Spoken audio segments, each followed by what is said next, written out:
Hello and welcome to our second webinar. Today we will cover how to set up 3 different off-camera lighting setups using Kupo Grip equipment. This webinar is being recorded, so if you have any trouble viewing it or can't attend for some reason, you'll be able to see the archived version online at your own convenience. Please save your questions for afterwards. We'll be happy to answer them live for you. We would like to thank Kupo Grip for sponsoring this webinar. The first shot will be an office setup for a corporate portrait using some unique grip accessories made specially for this environment. The second shot will be a studio lifestyle fashion setup using 4 lights, a key light using 3 flashes and a giant umbrella, and a kicker. The last shot will be a 4-light studio beauty shot using 3 off-camera flashes and strip banks and a kicker. The great thing about off-camera flashes is that they are lightweight, powerful, and battery operated. Most photographers will already have at least one of them, and if they need more, they are inexpensive to rent or can be borrowed from a colleague or two. Welcome to our office. Let's begin and get to our executive portrait. This is an off-camera flash alley clamp. It can be mounted to flat or round surfaces and has a small ball head to quickly position your off-camera flash. It's perfect for mounting to doors, shelves, floor lamps, or even a coat rack. This is our drop ceiling adapter. Most office buildings have drop ceilings. These little guys offer a perfect solution to get lights into position without having to hide bulky light stands. First, we will rig our flashes to our tilting umbrella adapter. The tilting umbrella adapter comes with 2 studs, a double male and double female with 1/4-20 on one side and a 3/8/16 thread on the other. First thing I'm going to do is thread my hot shoe adapter onto the 1/4-20 side of the double male stud that comes with the tilting umbrella adapter. Sometimes the stud can easily loosen. To prevent this, you can always place a lock washer between the stud and the hot shoe adapter. Lock washers are available at your local hardware store. You want to make sure that you mount the umbrella hole on whatever side you are going to mount the flash, so that your umbrella will tilt with the adapter. Our hot shoe adapter is made from solid aluminum with a knob to adjust its size that locks the hot shoe securely in place. Now mount the flash on top of the hot shoe adapter and turn the locking knob clockwise to secure in place. Give it a quick shake to make sure it is solidly mounted. I'll be using the PocketWizard +3 transceivers with a quad zone triggering feature, so I can easily turn on or off the flashes assigned to 4 different assigned zones. A, B, C, and D on the same channel. When metering, I like to turn different flashes on and off. This will save me from having to go to each flash to manually activate the +3. These +3s can't adjust the power remotely. They are just able to trigger the flashes remotely. PocketWizard makes the Mini TT1 and Flex TT5 for just that purpose. Melanie turns on the flash and makes sure it is in the manual mode. She sets the flash to 1/8 power as a starting point. The power can always be increased or decreased as necessary. A good trick to get your perfect exposure without having to climb up down the ladder 3 times to meet your exposure is to first measure your flash to subject distance. Once you have that, place your flash on a light stand and then duplicate that distance. You can meter it there, and then you could save all of that time, especially when the executive is ready to have their portrait taken. Just hang your wizard from the umbrella adapter with the included lanyard and then plug the mini plug into the side of the +3. You can also use gaffer tape or Velcro to secure the +3 to the flash. Melanie then turns the PocketWizard +3 on and sets it to channel 17, as this is the first channel with the quad zone triggering feature.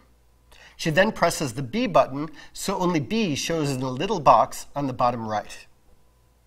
We will now rig our hair light using our drop ceiling adapter. To mount the adapter, make sure that the clips are loose. Close the clips around the metal band that makes up the support grid. Turn the stud clockwise until snug and the adapter is solidly mounted. Now we can rig our flash. Place a tilting umbrella adapter receiver on the baby stud and tighten knob to secure in place. I'd like to take a moment to introduce our model, Candace. Melanie will now place her kicker or hair light behind our model, Candace. Center it behind the subject's head. We're going to use a Creative Light softbox umbrella as our key light. Place the umbrella shaft through the hole and tighten the set screw. Make sure that the flash head is pointing into the center of the umbrella. Also, make sure the adjustment handle is on the right side and the umbrella is mounted away from you.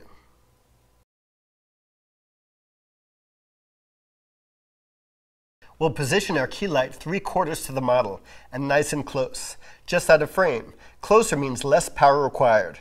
Less power means longer battery life and faster recycling times. Remember the golden rule of light quality. The larger the light source is in relation to the size of the subject, the softer the light will be. The sun, being almost 1,000,000 times bigger than the Earth, is also 93 million miles away, making it a point light source with very hard shadows. By projecting our light from a small flash head to a much larger umbrella, the larger umbrella becomes the new size of our light, thereby making it much softer. We turn on our key light and make sure that it is in the manual mode at 1/8 power. Turn on the second +3 to channel 17, and then make sure that the zone selector is set to zone A. We will first mount the +3 on top of the camera's hot shoe. We'll turn on a +3, move the arrow buttons up and down until channel 17 shows on the display. Then we'll turn our camera on. Press the A button and you will see it show up in a little box in the bottom right-hand corner of the display. This will only enable whichever flash attached to a +3 set to channel 17 and set to zone A to fire. This is the Sekonic 308 DC meter. It's tiny, extremely accurate, and great for stills, both ambient and flash, and also designed for DSLR cinematography too.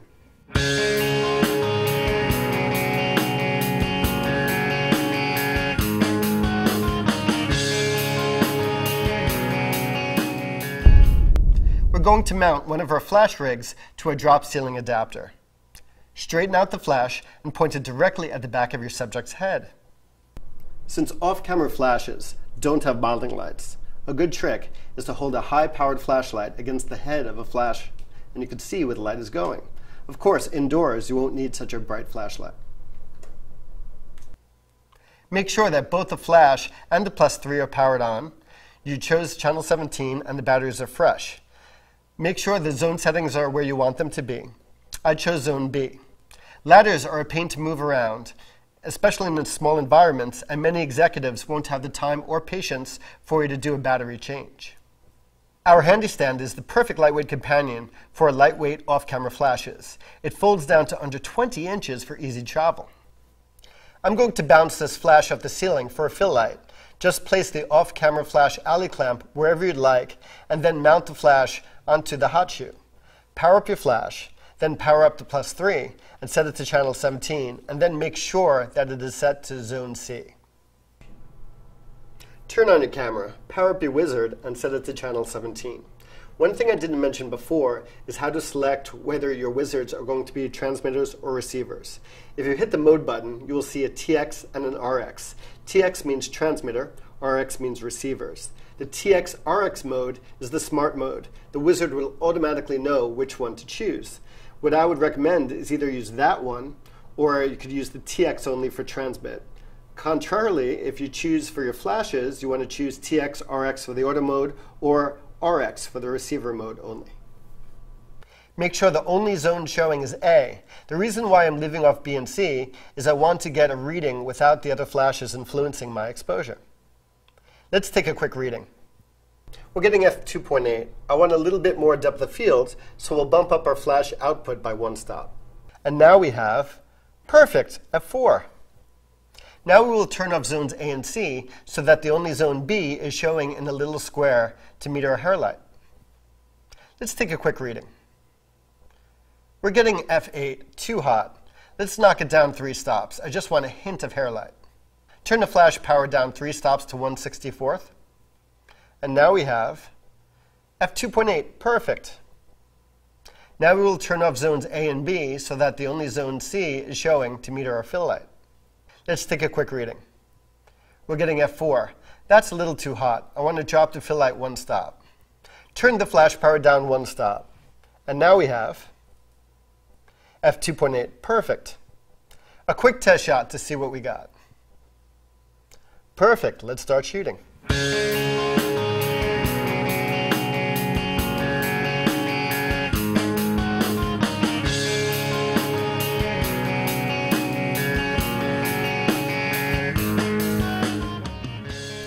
Here are the results. Amazing what you can do with a few off-camera flashes, a compact stand, and a couple of adapters. Let's head to the studio and have some more fun. Let's use the flexibility of a C-stand for quick and easy positioning of our off-camera flashes. I'm standing next to a Century stand, or C-stand.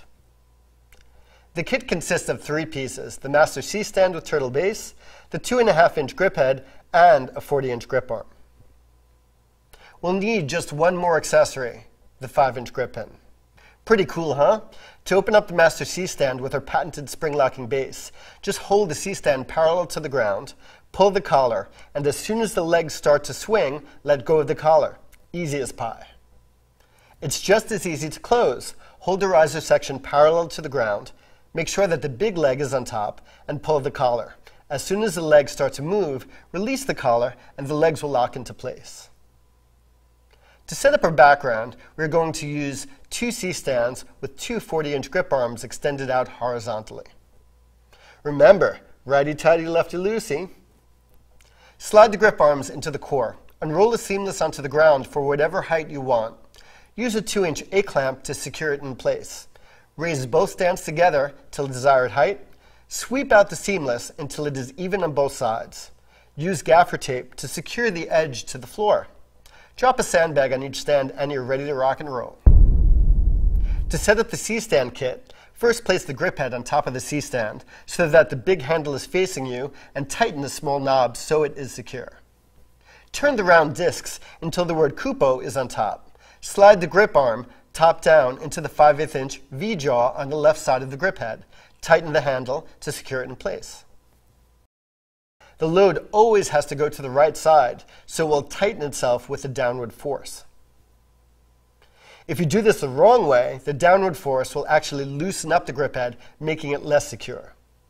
Just place the 5-inch grip pin through the 5/8-inch V-jaw in the grip arm, and you are ready to mount your off-camera flash rigs. For safety, you should place one of the legs in line with the grip arm so it doesn't tip over.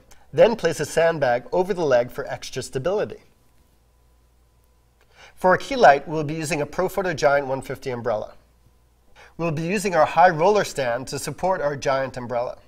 Wheeled stands make it safe to rig heavy loads and move them easily in the studio.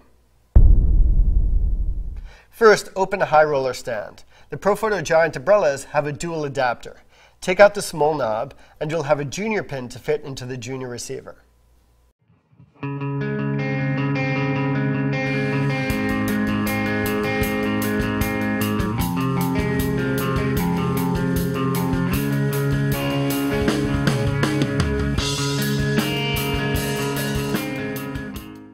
We will be using our unique 3-way clamp to rig our flashes to our giant umbrella. Mount the 3-way clamp by pushing the button, closing it around the shaft, and then release the button. Turn the knob until it is mounted securely. Next, mount the 3 short baby pins by sliding them in place and tightening the collars until snug.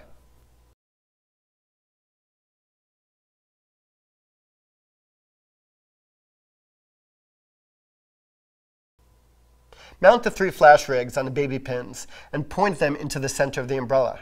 Make sure all the +3s are set to channel 17 and are all set to 1/8 power, and that you have selected zone A on all the receivers. First, we will place our umbrella at a 3/4 angle to the subject, nice and close, so we use less power for faster recycle and longer battery life. Next, we will place our hair light above and behind our subject at an angle opposite our key light. This is basically a mirror of our key light setup. Make sure your flash is on and that your +3 is set on channel 17 and you have selected zone B. Turn on your camera, then power up your +3s and set them to channel 17. Make sure that the +3 is set to channel 17 and select zone A. The reason why I'm leaving off zone B is I want to get a reading without the other flashes influencing our exposure. Let's take a quick reading. We're getting f2.8. I want one more stop depth of field, so we'll bump up the output of our flashes, 1 stop to 1/4 power. And now we have f4, perfect. Now we will turn off zone A and make sure only B is showing to meter our hair light. Let's take a quick reading. We're getting f8, too hot. Let's knock it down 2 stops. And now we have f4, perfect. And now we have f5.6, perfect. A quick test shot to see what we got. Looks great. Let's start shooting.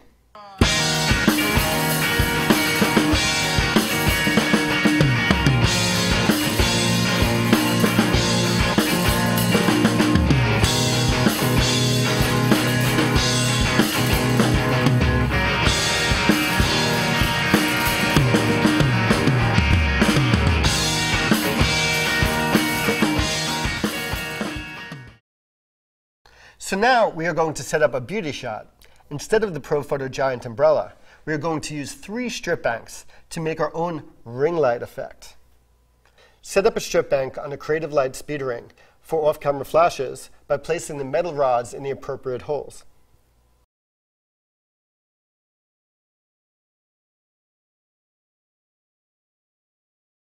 Next, we will use 3 C-stands to rig our softboxes in the triangular pattern around our subject's face. Use the grip arms to position your softboxes exactly where you want them. The 20-inch C-stand supporting the bottom of the strip bank is sometimes referred to as a Gary Coleman.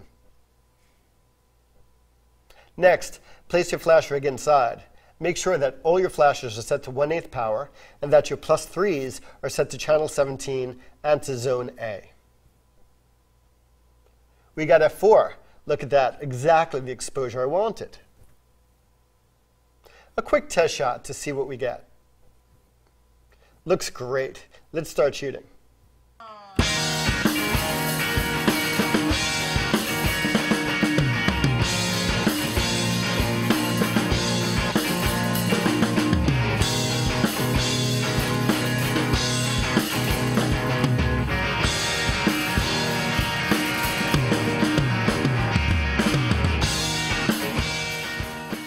Nobody will know the difference if you're using top studio strobes or off-camera flashes. There are, of course, a lot of advantages to professional studio strobes, such as recycle time, modeling lights, interchangeable light shapers, etc.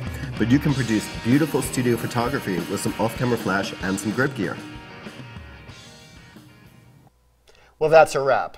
Thanks for watching. I'll be around to answer any questions you may have. Remember, when it comes to your vision and your grip equipment, at Kupo, we like to say, never let go.